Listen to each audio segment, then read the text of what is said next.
మీ గులాబీ మొక్కలు పూలు పూయట్లేదా? వచ్చిన మొగ్గలు కూడా మాడిపోతున్నాయా? అయితే తప్పకుండా ఈరోజు చూపిస్తున్న ఫర్టిలైజర్ అయితే ప్రిపేర్ చేసి వారానికోసారి ఇవ్వండి. ఇది ఇవ్వడం వలన పువ్వులు చక్కగా పూస్తాయి. చెట్టు నిండా కొత్త చిగుర్లు కూడా స్టార్ట్ అవుతాయండి. మొగ్గలు కూడా చూడండి ఎంత చక్కగా స్టార్ట్ అయిపోయినాయో.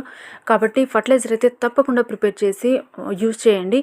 అండ్ మనకి కిచెన్లో దొరికే వాటితోనండి రూపాయి కూడా ఖర్చు లేకుండా మనం ఈ ఫర్టిలైజర్ ప్రిపేర్ చేసి గులాబీ మొక్కలకి ఇవ్వచ్చు అనమాట.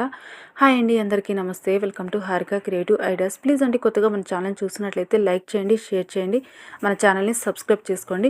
ఇక వచ్చేయండి మన గులాబీ మొక్క గురించి తెలుసుకుందాము. గులాబీ మొక్కకి నేను మంచి 4 టిప్స్ చెప్పానండి. 4 టిప్స్ అయితే మీరు ఫాలో అయ్యారంటే చక్కగా పూలు మాత్రం చక్కగా పూస్తాయండి. ఈ చెట్టు గురించి చెప్పాలి అంటే ఇది చాలా వాడిపోయి చనిపోయిందనమాట. అంటే వాడిపోయింది, కాండం మాత్రం కొంచెం పచ్చగా ఉందండి. నేను మళ్ళీ జాగ్రత్తలు తీసుకొని మళ్ళీ పూలు వచ్చేంత వరకు నేను చాలా ఫర్టిలైజర్స్ ఇచ్చాను అనమాట. నేనేం ఫర్టిలైజర్స్ ఇచ్చాను అనేది ఫుల్ వీడియో అయితే స్కిప్ చేయకుండా చూడండి. 4 టిప్స్ అయితే చెప్తా అన్నాను కదండి. 4 టిప్స్ ఏంటంటే, ఫస్ట్ టిప్పు, మనము గులాబీ మొక్కను బలమైన మట్టిలో నాటుకోవాలండి. బలమైన మట్టి అంటే మనం ఎంతెంతో ఖర్చు పెట్టి బయట నుంచి తెచ్చుకోవాలా అని అయితే అనుకోకండి. బలమైన మట్టి అంటే దీనిలో మనకున్నంత వరకే మన కిచెన్లో దొరికే వాటితోనే మనం పోషకాలు కలిపి అయితే మనం మట్టిలో అయితే నాటుకోవాలండి. ఫస్ట్ టిప్ ఏంటంటే, బెస్ట్ టిప్పు, మనం సాయిల్ ఎప్పుడు గట్టిగా ఉండకూడదు. మనం కుండీలలో మనం మొక్కల్ని పెంచుకుంటున్నప్పుడు ఎప్పుడు కూడా సాయిల్ అనేది, మట్టి అనేది అస్సలు గట్టిగా ఉండకూడదండి. ఎంత లూజ్గా ఉంటే అంత చక్కగా మనకి పూల మొక్కలు పెరుగుతాయి అన్నమాట. లూజ్ మట్టి అంటే మనకి 1:1 రేషియో అండి. మనకి ఒక వంతు మనం ఎర్రమట్టి ఏదైనా సరే మట్టి తీసుకున్నామంటే అదే క్వాంటిటీ ఇసుక తీసుకోండి. మీ దగ్గర ఇది వచ్చేసి కోకోపీట్ ఉంటే కోకోపీట్ కలుపుకోండి, అంతే క్వాంటిటీ. లేదు అనుకుంటే మాత్రం ఇసుక తీసుకోండి. ఇసుక మాత్రం మన మట్టిని గట్టిపడనివ్వదు అండ్ వాటర్ని కూడా నిల్వనియదండి. కుండీలలో మనం వాటర్ ఎంత పోసినా సరే వాటర్ని ఎప్పటికప్పుడు డ్రైన్ అవుట్ చేస్తుంది. కాబట్టి మీరు తప్పకుండా ఇసుకను మాత్రం ఎక్కువ వాడుకోండి. మీ దగ్గర ఇసుక కూడా అవైలబుల్ లేకపోతే మనకి వరిపొట్టు ఉంటుందండి, వరిపొట్టు కూడా వాడుకోవచ్చు. కోకోపీట్ అయినా వాడుకోవచ్చు, ఇసుకైనా వాడుకోవచ్చు, లేకపోతే వరిపొట్టు అయినా వాడుకోవచ్చు.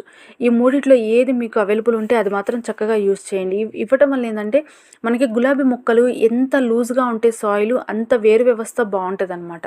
తప్పకుండా ఈ టిప్ అయితే ఫాలో అవ్వండి. నెక్స్ట్ టిప్ వచ్చి, పూలు పుయ్యని ఎండిపోయిన కొమ్మలు ఉంటాయి చూడండి, వాటిని ఎప్పటికప్పుడు మీరు కట్ చేస్తూ ఉండాలండి. మనం కట్ చేసుకోవడానికి మనకి కాలంతో పని లేదండి. అంటే మనం ఏ సమయంలో అయినా కట్ చేయొచ్చు, లేకపోతే ఏ సీజన్లో అయినా కట్ చేసుకోవచ్చు అనమాట. అంటే చలికాలం కట్ చేయాలి, ఎండాకాలము, ఇదేం లేదండి. మనం సాఫ్ట్ ప్రూనింగ్ ఏ కాలంలో అయినా చేసుకోవచ్చు అనమాట. అంటే మనము ప్రూనింగ్ చేయకపోతే మనకి పువ్వులు రావు. మనం డెడ్ హెడ్ ఉంటుందండి. వీటిని మనం కట్ చేసుకున్నామంటేనే మనకి కొత్త చిగుర్లు వస్తాయి. ముఖ్యంగా గులాబీలు ఏంటంటే మనకి ఎప్పటికప్పుడు ప్రూనింగ్ చేస్తూ ఉంటేనే కొత్త చిగుర్లు వస్తాయి. మనం పువ్వులు పూస్తున్నాయి కదా అని అట్లానే వదిలేసినా సరే మనకి కొత్త చిగుర్లు రావు. పువ్వులు పూసిన తర్వాత వాటిని అయితే కంపల్సరిగా కట్ చేసుకోవాలండి. మనం ఒక కొమ్మ కట్ చేసుకున్నామంటే దగ్గర నుంచి మనకి 3 కొమ్మలు అయితే స్టార్ట్ అవుతాయి. చూస్తున్నారు కదా, నాకైతే మూడు కొమ్మలు అయితే స్టార్ట్ అయిపోయినాయండి. కంపల్సరిగా మీరైతే పూలు పుయ్యని కొమ్మల్ని, నెక్స్ట్ ఎండిపోయిన కొమ్మల్ని, ఇట్లాంటివి అయితే ఎప్పటికప్పుడు ప్రూన్ చేసుకుంటూ ఉండాలండి. ఏ సమయమైనా పర్లేదు. హార్డ్ ప్రూనింగ్ మాత్రం ఈ ఎండాకాలంలో మాత్రం చేయకండి గులాబీ మొక్కలకి. సాఫ్ట్ ప్రూనింగ్ మాత్రం ఏ కాలంలో అయినా మనం చేసుకోవచ్చు. కాబట్టి ఈ టిప్ అయితే ఫాలో అవ్వండి. నెక్స్ట్ థర్డ్ టిప్ వచ్చేసి, మీరు ఎన్ని ఫర్టిలైజర్స్ ఇస్తున్నారు అండ్ ఎన్ని జాగ్రత్తలు తీసుకుంటున్నారు, చెట్టు మాత్రం ఎలా ఉన్న చెట్టు అలానే ఉంది, మొగ్గలు రావట్లేదు, పూలు పూయట్లేదు అనుకుంటే మాత్రం తప్పకుండా ఏం చేస్తారంటే రిపోర్టింగ్ చేసేయండి చెట్టుని. ఎట్లా అంటే మనకి వేరు కుళ్ళిపోయి ఉంటుందండి. ముఖ్యంగా మనం ఎన్ని జాగ్రత్తలు తీసుకున్నా మనకి మట్టి బాగోలేకపోయి ఉండొచ్చు, ఇంకొకటి వచ్చేసి వేరు కూడా కుళ్ళిపోయి ఉండొచ్చు. ఈ కారణాల వల్ల మనం ఎన్ని ఫర్టిలైజర్స్ ఇచ్చినా సరే వాటిలో ఎటువంటి రిజల్ట్ లేదు అనుకుంటే మాత్రం తప్పకుండా వీటిని అయితే రిపోర్టింగ్ చేసేసుకోండి. రిపోర్టింగ్ కూడా మనం ఫ్రెష్ మట్టిలోనే రిపోర్టింగ్ చేసుకోండి. మళ్ళీ ఇదే మట్టి అయితే యూజ్ చేయకండి. ఫ్రెష్గా మనం ప్రిపేర్ చేసుకొని ఆ మట్టిలో రిపోర్టింగ్ చేసుకొని డ్రైన్ అవుట్ ఎక్కువ అయ్యే విధంగా చూసుకోండి. మనకి గులాబీ మొక్కల్లో వాటర్ అయితే అస్సలు నిలబడకూడదండి.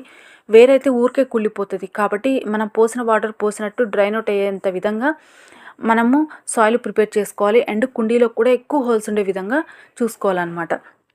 నెక్స్ట్ వచ్చేసి 4th టిప్ అండి. ప్రూనింగ్ అయితే ఎక్కువ చేసుకోవడం వల్ల మనకి కాండం కూడా బలంగా తయారవుతుంది. కాండం బలంగా తయారైందంటే మాత్రం మొక్క చనిపోవడం చాలా కష్టంగా ఉంటుంది. అంటే మొక్క చాలా హెల్దీగా ఉంటుంది అనమాట. చిన్న చిన్న కొమ్మలు, లేత కొమ్మలు, నెక్స్ట్ వచ్చేసి సన్నగా ఉండే కొమ్మలు ఉంటే చెట్టు త్వరగా చనిపోతుంది. కాబట్టి మీరు ఎక్కువ ప్రూనింగ్ చేసుకుంటే కాండం కూడా బలంగా తయారవుతుంది.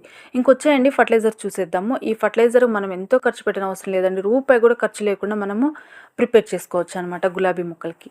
ఇదొచ్చేసి ఉల్లిపాయ పొట్టండి. మనం ఉల్లిపాయ తొక్కలు కాదు, ఉల్లిపాయ పొట్టు. ఇది మనకి ఎక్కడైనా ఫ్రీగా అడిగి తీసుకొచ్చుకోవచ్చు. మన కిరాణా షాప్స్‌లో కానీ, లేకపోతే మార్కెట్‌లలో కానీ ఎక్కడైనా సరే మనం ఊరికే అడిగి తీసుకోవచ్చనమాట. నేనైతే ఒక 25 కేజీస్ బ్యాగ్ తెచ్చిపెట్టుకుంటానండి. చాలా ఎక్కువగా వాడుతూ ఉంటాను నేను ఉల్లిపాయ పొట్టు.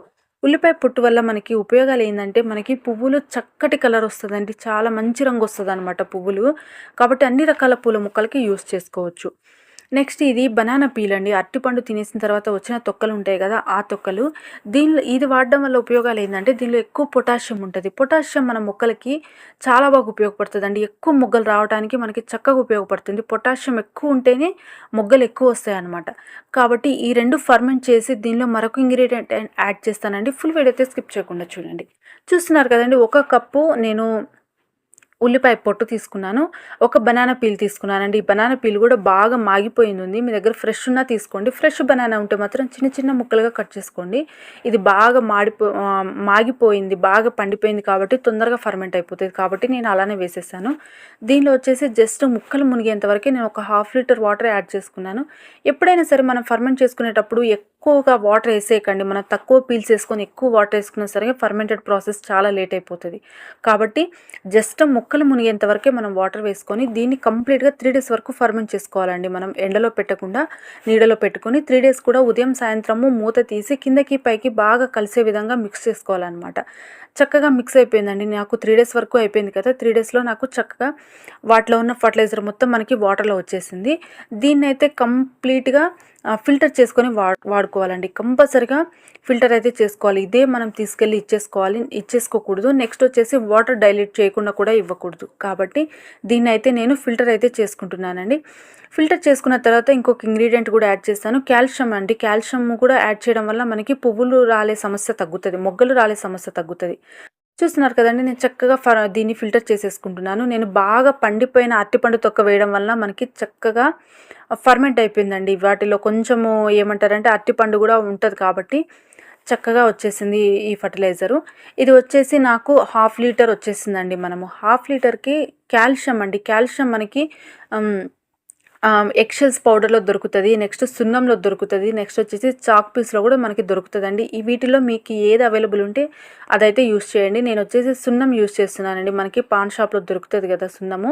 ఆ సున్నంనైతే యూజ్ చేస్తున్నాను. ఇది ఎక్కువగా కూడా వాడకూడదు. తక్కువ క్వాంటిటీలో వాడుకోవాలి. మీరు అదే ఎగ్‌షెల్ పౌడర్ వాడుకుంటున్నారంటే మీరు ఎంత ఎక్కువ వేసుకున్నా సరే మనకి ఎటువంటి హార్మ్ చేయదు. మన మొక్కలకి హార్మ్ చేయదనమాట. సున్నం ఏందంటే కొంచెం ఘాటుగా ఉంటది కాబట్టి కొంచెం చూసి వాడుకోండి.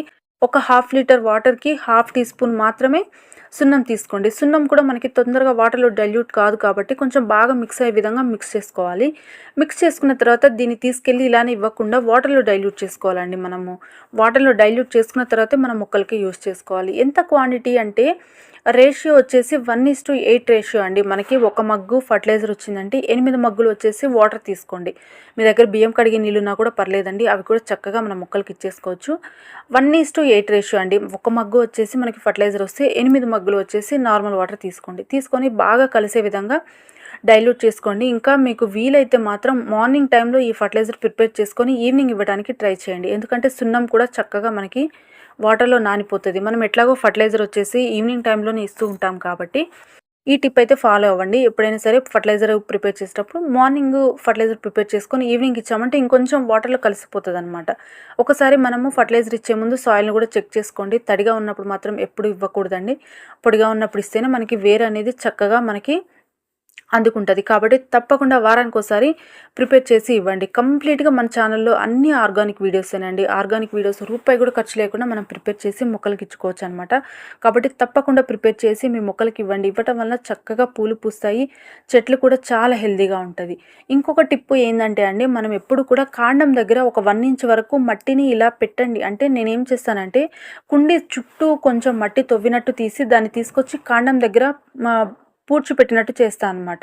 అంటే సైడ్ మనకి 1 ఆర్ 2 ఇంచెస్ ఉంటది. మనం వాటర్ ఏసుకోవడానికి కానీ, లేకపోతే ఏమైనా ఫర్టిలైజర్స్ ఇవ్వడానికి కానీ, మనం సాలిడ్ ఫర్టిలైజర్స్ కూడా ఇస్తూ ఉంటాం కదా!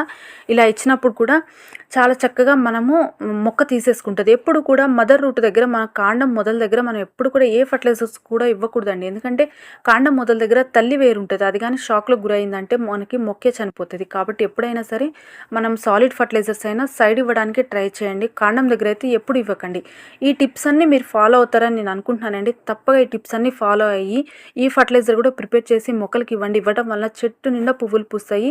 ఈ వీడియో మీకు నచ్చితే లైక్ చేయండి, షేర్ చేయండి. మన ఛానల్‌ని సబ్స్క్రైబ్ చేసుకోండి. మరొక మంచి వీడియోతో మళ్ళీ మీ ముందుకు వస్తాను.